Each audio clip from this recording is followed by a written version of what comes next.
Hello, welcome friends.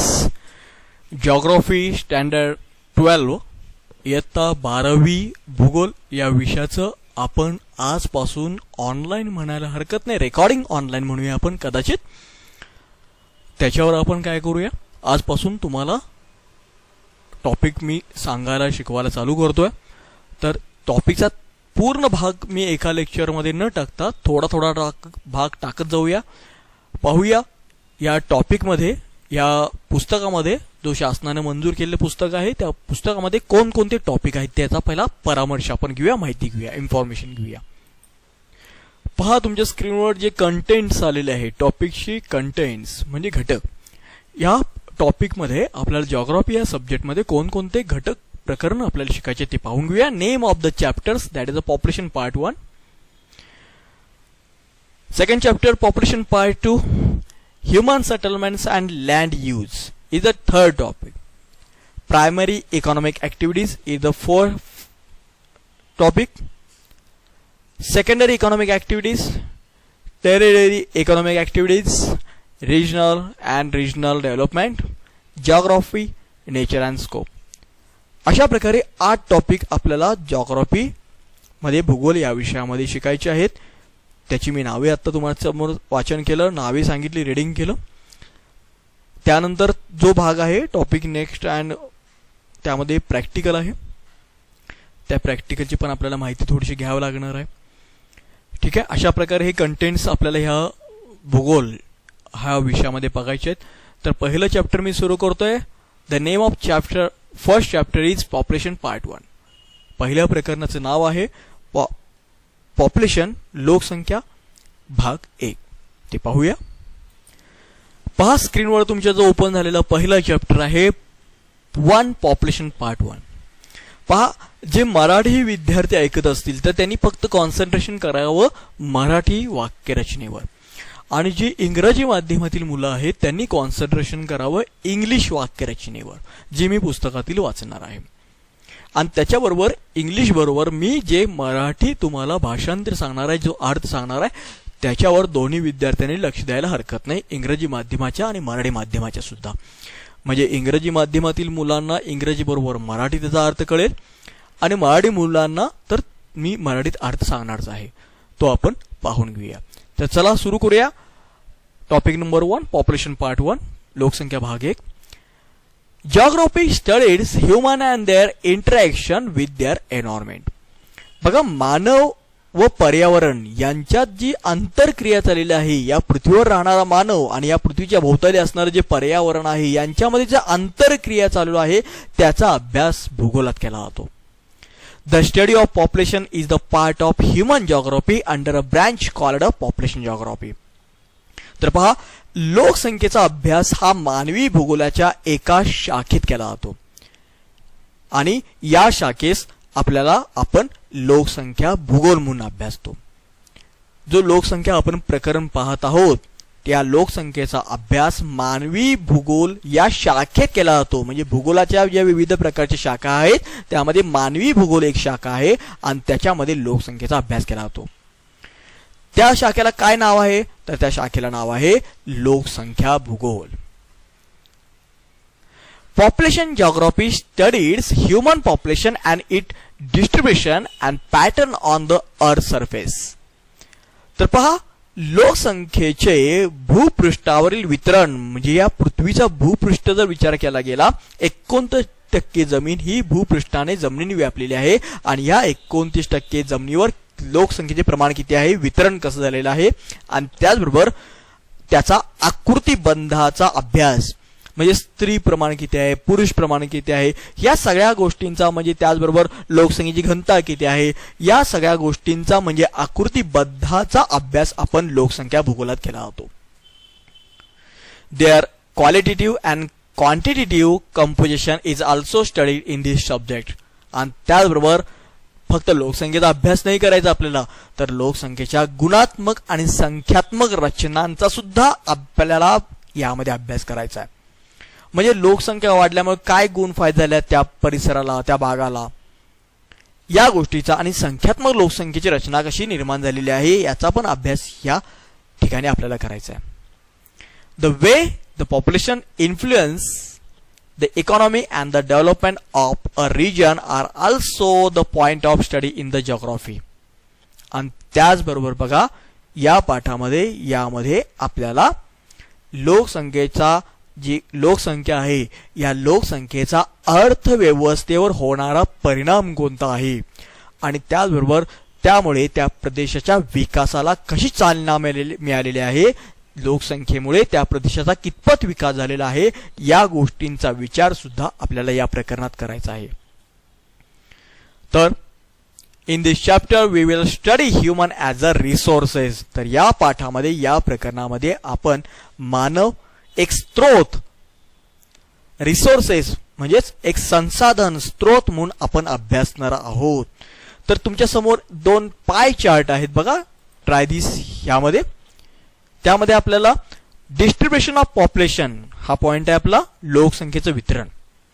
तर हे जो पाय चार्ट आहेत या पाय चार्ट मध्ये जो डावीकडचा पाय चार्ट आहे त्याच्यामध्ये पर्सेंट ऑफ टोटल लँड मास दिलेला आहे, म्हणजे खंडांतर्गत भूमीची टक्केवारी दाखवलेली आहे.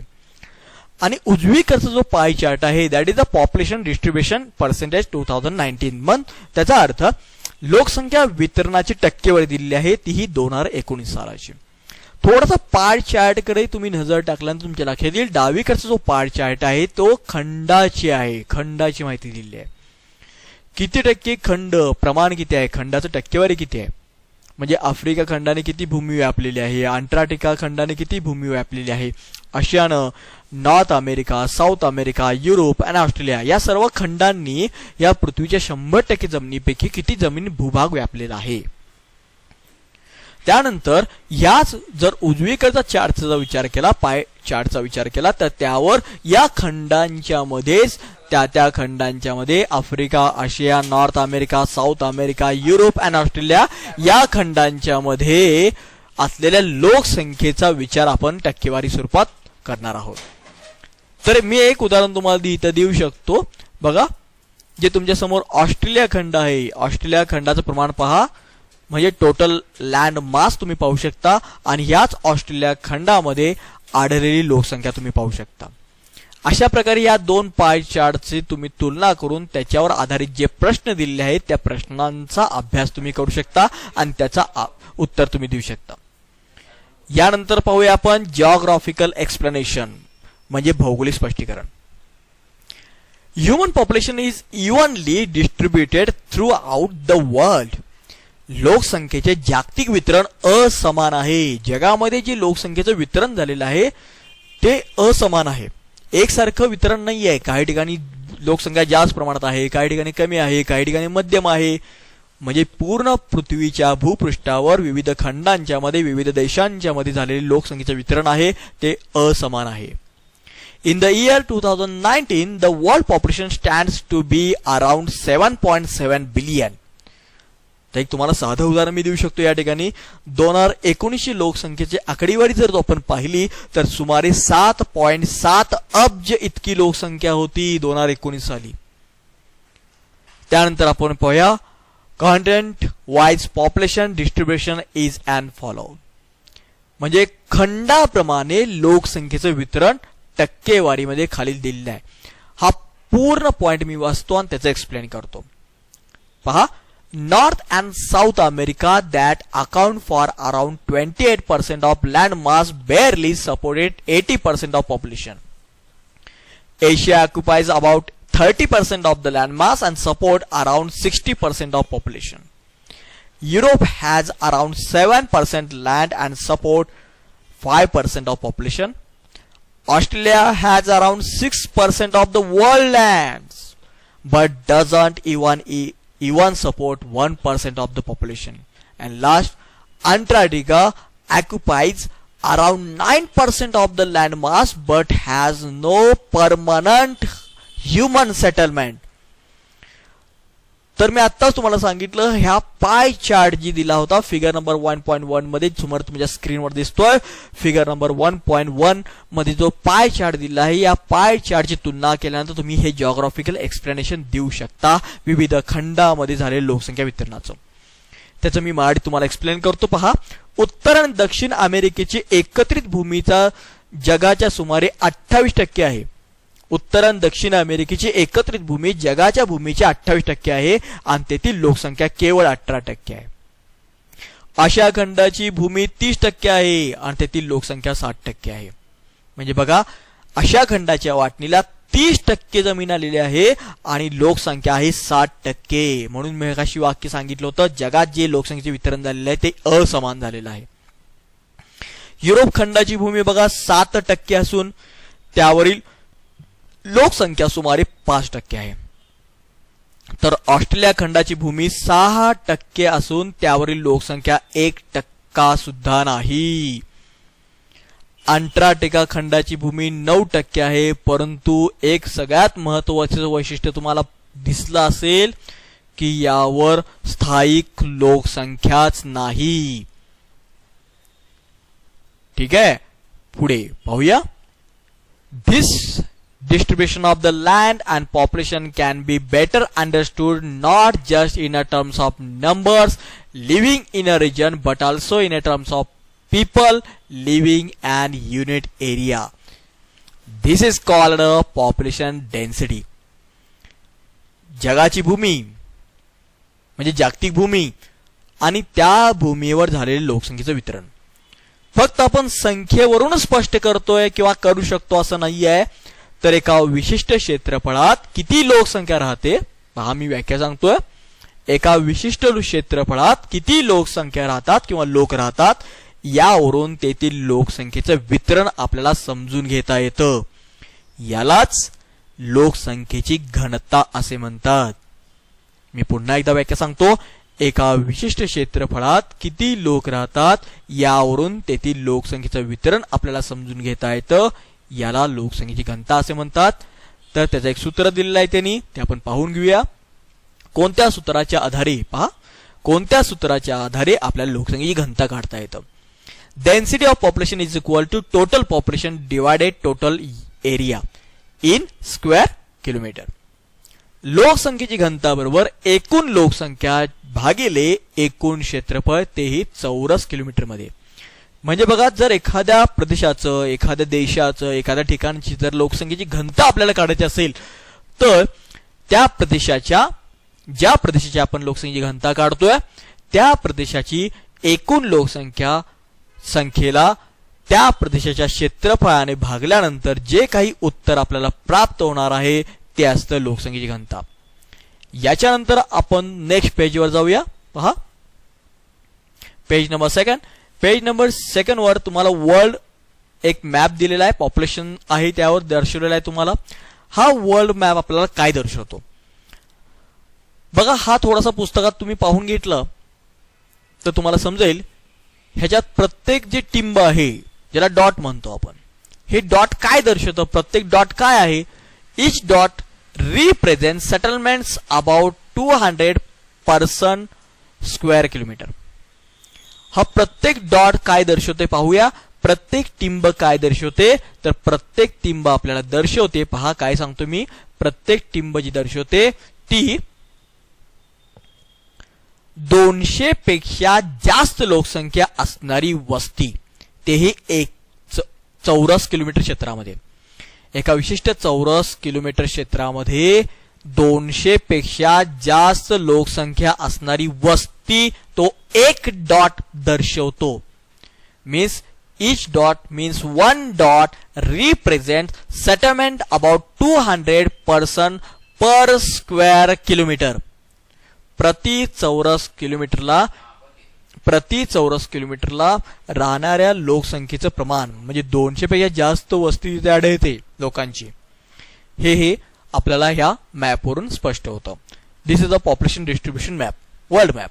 ओके, नेक्स्ट पेजवर जाऊया आपण. Page number 3. इथे पहा, पेज नंबर 3 वर टेबल नंबर 1.1 काय आहे. Country population in crores 2080, approximate area in lakh square kilometre and population density. तर चीन हा देश आहे, चायना, त्याचं पॉप्युलेशन होतं 2018 मध्ये 142.8 करोड आणि त्याचा एरिया आहे अंदाजे 96.0 लाख स्क्वेअर किलोमीटर. ह्याची आपल्याला पॉप्युलेशन डेन्सिटी काढायची आहे. तर मी आत्ताच तुम्हाला सूत्र सांगितलं होतं पेज नंबर 1 वर, जे सांगत होतं आपल्याला पॉप्युलेशन डेन्सिटी म्हणजे लोकसंख्येची घनता कसं काढायचं. त्या सूत्राचा वापर करून बघा मी पुन्हा एकदा तुम्हाला ते सूत्र दाखवतो. पहा पुन्हा आपण पेज नंबर 1 वर आलेला आहे. Density of population is equal to total population divided total area. म्हणजे लोकसंख्येची घनता जर आपल्याला काढायची असेल तर लोकसंख्येची घनता काढत असताना त्या प्रदेशातील एकूण लोकसंख्येला एकूण क्षेत्रफळाने आपल्याला भागावं लागतं आणि भागल्यानंतर जे काही उत्तर येणार आहे ते असतं पॉप्युलेशन डेन्सिटी म्हणजे लोकसंख्येची घनता. त्याचा विचार करूया. पुन्हा आपण चार्टकडे जाऊया. पहा या चार्टच्या आधारे आपण पॉप्युलेशन डेन्सिटी काढू शकतो. म्हणजे एकूण लोकसंख्या आहे 142.8 करोड डिवायडेड 96.0. म्हणजे 142.8 ला आपण 96 न भागल्यानंतर 96.0 न भागल्यानंतर जे काही उत्तर येणार आहे ते पॉप्युलेशन ऑफ डेन्सिटी असणार आहे चायनाचं. सेम ॲज इट इज आपण India, United state of America, Indonesia, Pakistan, Brazil, त्यानंतर पुढचा जो देश आहे त्या देशाचं नाव आहे नायजेरिया, बांगलादेश, रशिया, मेक्सिको, ह्या सगळ्या देशांचा आपण पॉप्युलेशन डेन्सिटी काढून घ्यायची आहे आणि तुम्ही तुलनात्मक थोडासा अभ्यास करायचा आहे. हा चार्ट तुम्हाला देण्याचं कारण हेच आहे की पॉप्युलेशन डेन्सिटी तुम्हाला सूत्राचा वापर करून काढता यावं. तुमच्या घरात कॅल्क्युलेटर असतं, त्या कॅल्क्युलेटरचा वापर करा आणि पॉप्युलेशन डेन्सिटी काढा आणि या ठिकाणी प्रत्येक चौकटीत लिहा. म्हणजे पॉप्युलेशन डेन्सिटी याचा अर्थ काय, लोकसंख्येची घनता कळेल ना. एका विशिष्ट क्षेत्रफळामध्ये राहणाऱ्या लोकसंख्येचं प्रमाण तर कळेल तुम्हाला, ते काढून घ्या. त्यानंतर आपण पुढे जाऊया. Geographical explanation. जिओग्राफिकल एक्सप्लेनेशन म्हणजे भौगोलिक स्पष्टीकरण. Pattern of population distribution in the world. जागतिक लोकसंख्या वितरणाची आकृतीबंध बघून घेऊया. जगामध्ये लोकसंख्येचे वितरण झालेलं आहे त्याची आकृती कशी आहे, त्याची रचना कशी आहे, कशा प्रकारे झालेली आहे ते बघून घेऊया. पहा, looking in the pie chart given in figure 1.1 and table 1.1 together we can conclude the following. बघा आकृती क्रमांक 1.1 मध्ये जे असलेलं आपल्याला विभाजित वर्तुळ होतं पाय चार्ट आणि तक्ता जो आत्ताच आपण पाहिला टेबल नंबर 1.1 याचा एकत्रित अभ्यास केल्यानंतर आपल्याला काही निष्कर्ष काढावे लागते. ते पुढे प्रमाणे we find that population and population densities both are unequally distributed in the world. या दोन्ही चार्टचा विचार केल्यानंतर आपल्याला असं दिसून येतं लोकसंख्येचे जे खंडाप्रमाणे वितरण झालेलं आहे ती संख्या म्हणजे विविध खंडांच्या मध्ये लोकसंख्येचं असलेलं प्रमाण आणि लोकसंख्येची घनता जो चार्ट नंबर आत्ता आपण तक्त्यात पाहिला तो या दोन्ही दृष्टीने असमान दिसत आहे. म्हणजे लोकसंख्येचे वितरण संख्या आणि घनता या दोघांची जर तुलना केली तर आपल्याला दिसते ती असमान आहे, अनइक्वल आहे. When you look at the region with large population, it is expectantly visible. बघा त्यांना असं सांगायचं आहे की जास्त लोकसंख्येचे जे प्रदेश आहेत, जास्त लोकसंख्येचे देश आहेत तेथे हे असमान जास्त जाणवतं. जे असमान मी तुम्हाला सांगितलं होतं लोकसंख्येचे वितरण आणि लोकसंख्येची घनता हे जे असमान आहे ते असमान कुठे जाणवतं जास्त, ज्या प्रदेशामध्ये लोकसंख्या जास्त आहे अशा प्रदेशामध्ये. Patterns of population distribution and density help us to understand the demographic characteristics of any area. म्हणजे बघा लोकसंख्येच्या वितरणाचा आकृतीबद्ध व लोकसंख्येची घनता यामुळे एखाद्या क्षेत्रातील लोकसंख्या शास्त्रीय वैशिष्ट्ये सहजपणे आपल्याला समजून घेता येतील, जाणवतील. म्हणजे बघा जर एखाद्या क्षेत्र प्रदेशातील, एखाद्या देशातील, एखाद्या प्रदेशातील, एखाद्या राज्यातील लोकसंख्येचं वैशिष्ट्य आपल्याला समजून घ्यायचे असतील तर पहिल्यांदा त्या प्रदेशातील लोकसंख्येचे वितरण, त्याचे आकृतीबंध आणि लोकसंख्येची घनता आपल्याला समजून घ्यावी लागेल, तर त्या प्रदेशातील लोकसंख्येचे वैशिष्ट्य आपल्याला समजतील. ते पाहूया. The term population distribution refers to we people are spaced over the earth surface. That is figure number 1.2. लोकसंख्येचे वितरण भूपृष्ठावर कसे झाले आहे हे नकाशा वाचन करून आपल्याला सहज समजते. त्यासाठी तुम्हाला आकृती 1.2 अभ्यासावे लागेल, पाहावे लागेल. ठीक आहे, आपण थोडंसं स्क्रोल वर करूया. इथे पहा इथे तुम्हाला तक्ता दिला आहे, तो काय आहे मी तुम्हाला समजावून सांगतो. Figure number table number 1.2 continent physical factors responsible for high population. दाट लोकसंख्येला जास्त लोकसंख्येला कारणीभूत ठरणारे प्राकृतिक घटक. फिजिकल फॅक्टर्स प्राकृतिक घटक किंवा त्याला आपण नैसर्गिक घटक जसं पर्वत नद्या वगैरे असं. त्यानंतर physical factor responsible for less or no population. त्याचबरोबर एखाद्या प्रदेशातील लोकसंख्या कमी किंवा लोकसंख्या विरहित म्हणजे लोकसंख्याच नाही त्यासाठी कारणीभूत असणारे प्राकृतिक घटक.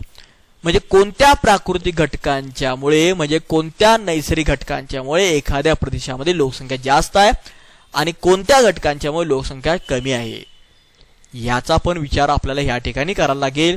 जसं एक उदाहरण तुम्हाला दिलेलं आहे तिथं त्यांनी नॉर्थ अमेरिका उत्तर अमेरिका त्यामध्ये बघा कोस्टल एरियाज किनारी प्रदेश असल्यामुळे तेथे दाट लोकसंख्या आढळते.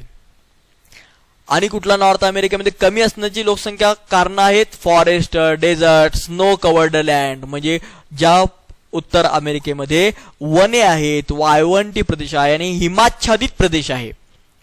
स्नो कवर्ड एरिया म्हणजे हिमाचं आच्छादन झालेला प्रदेश आहे त्या प्रदेशामध्ये नक्कीच एकतर लोकसंख्या कमी आढळेल किंवा लोकसंख्या नसेल. अशा प्रकारे तुम्हाला त्यांनी वर्क दिलेला आहे की अशा प्रकारे खंड लिहा किंवा प्रदेश लिहा किंवा देशांची नावं लिहा आणि कोणत्या प्राकृतिक घटकांच्यामुळे तिथे लोकसंख्या जास्त आहे आणि कोणत्या घटकांच्यामुळे लोकसंख्या तिथे कमी आहे याचा विचार करा. पुढे पाहूया जिओग्राफिकल एक्सप्लेनेशन. पहा भौगोलिक स्पष्टीकरण.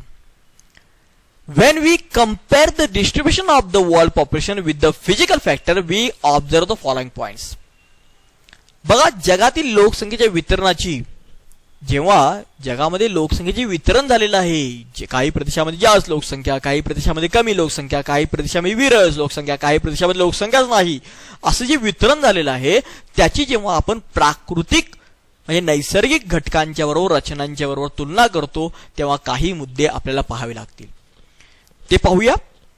Snow covered region around the north and the south poles are sparsely populated. याचा अर्थ बघा ज्या प्रदेशामध्ये बर्फाच्छादित भाग आहेत म्हणजे ज्या प्रदेशामध्ये जो प्रदेश बर्फाने आच्छादलेला आहे असे प्रदेश त्याचबरोबर उत्तर ध्रुव आणि दक्षिण ध्रुवावर आपल्याला लोकसंख्या काय आढळते फारच कमी आढळते. हा पहिला पॉइंट त्यांनी दिला आपल्याला. Even hot desert have low population. एवढंच नाही तर वाळवंटी प्रदेशात सुद्धा लोकसंख्या विरळ आढळते. The mountainous and hilly region are also less populated. पर्वतीय प्रदेशामध्ये सुद्धा आपल्याला लोकसंख्या कमी आढळते. Coastal regions and plains are highly populated. पर्वतीय प्रदेशात ही लोकसंख्या कमी आढळते. बघा एक वाक्य राहून गेलं. Coastal region and plains are highly populated. मैदानी व किनारी भागात लोकसंख्या जास्त आढळते. मला असं म्हणायचं होतं की वाळवंटी प्रदेशामध्ये लोकसंख्या विरळ आढळते पर्वतीय प्रदेशामध्ये लोकसंख्या कमी आढळते पण त्यांची तुलना जर मैदानी आणि किनारी भागांशी केली तर लोकसंख्या जास्त आढळते. ॲज कम्पेअर्ड टू बघा the coastal region and plains are highly populated compared to the population of otherwise area of hot desert and mountainous and hilly regions. In some rivers, valleys like the Amazon, population is sparsely distributed. It means that there are factors than other than physical factor like forest that influence population distribution. म्हणजे बघा आपण इतिहासामध्ये किंवा भूगोलामध्ये हे अभ्यासलेलं आहे ज्या प्रदेशामध्ये पाण्याचं प्रमाण भरपूर आहे नदीचा प्रदेश आहे त्या किनारी आपल्याला बरीचशी लोकसंख्या आढळते. पण इथं तर वेगळं सांगितले त्यांनी काही ठिकाणी नदी खोऱ्यांचा नदीचा प्रदेश असून सुद्धा लोकसंख्या आपल्याला कमी आढळते किंवा विरळ आढळते. उदाहरण पहा अमेझॉनचे खोरे. त्याने एक उदाहरण दिले आपल्याला इथे Amazon valley like the Amazon. अमेझॉनच्या खोऱ्यामध्ये लोकसंख्या आपल्याला विरळ आढळते. नदीच्या खोऱ्यामध्ये नदी आहे लोकसंख्या जास्त आढळायला पाहिजे होती कारण शेती करायला किंवा आपली पाण्याची गरज भागवायला सुद्धा लोकांना पाण्याची गरज आहे ना नदीच्या किनाऱ्याची गरज आहे त्यामुळे लोकसंख्या जास्त असणं आवश्यक होतं. पण या ठिकाणी लोकसंख्या कमी असण्याचं कारण असं आहे की बघा, काही इतर सुद्धा प्राकृतिक घटकांचा सुद्धा लोकसंख्येच्या वितरणावर परिणाम होतो.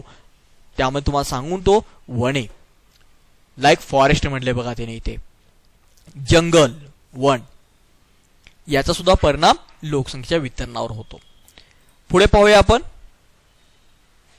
इथे क्वेश्चन आहे, तो क्वेश्चनची सुरुवात करूया. बघा, तो क्वेश्चन घेण्यापूर्वी इथे मी फक्त क्वेश्चन वाचून दाखवतोय. नेक्स्ट तासाला पुढच्या लेक्चरला मी तुम्हाला तो क्वेश्चन समजावून सांगेन आणि त्याचा अर्थ पण सांगेन, उत्तर पण सांगेन. पहिला पॉइंट आहे geographical factor affecting population distribution, म्हणजे लोकसंख्येच्या वितरणावर परिणाम करणारे भौगोलिक घटक बघूया आपण. म्हणजे जे जगामध्ये लोकसंख्येचे वितरण झालेलं आहे त्याच्यावर काहीतरी परिणाम, काय कोणत्या ना कोणत्या कारणामुळे तिथं कमी लोकसंख्या, काही ठिकाणी जास्त लोकसंख्या असेल ना, कोणत्या कारणामुळे, त्यातले भौगोलिक घटक पहिला आपण पाहूया. ते पुढच्या तासाला आपण पाहून घेऊया. या तासाला इथंच थांबूया आपण, आणि जो पुढचा लेक्चर आहे त्या लेक्चरमध्ये ह्याचा पॉइंट एक्सप्लेन मी करेनच तुमच्यासाठी, आणि ते पॉइंट पाहून घेऊया. तोपर्यंत जो झालेला भाग असतो तो झालेला भाग तुम्ही अभ्यासत जा, वाचत जा, समजून घ्या, थोडा थोडा भाग करत जा, म्हणजे अभ्यास सोपा जाईल तुम्हाला आणि तुम्हाला पाठांतर पण होत जाईल. ठीक आहे, थँक्यू. थांबूया.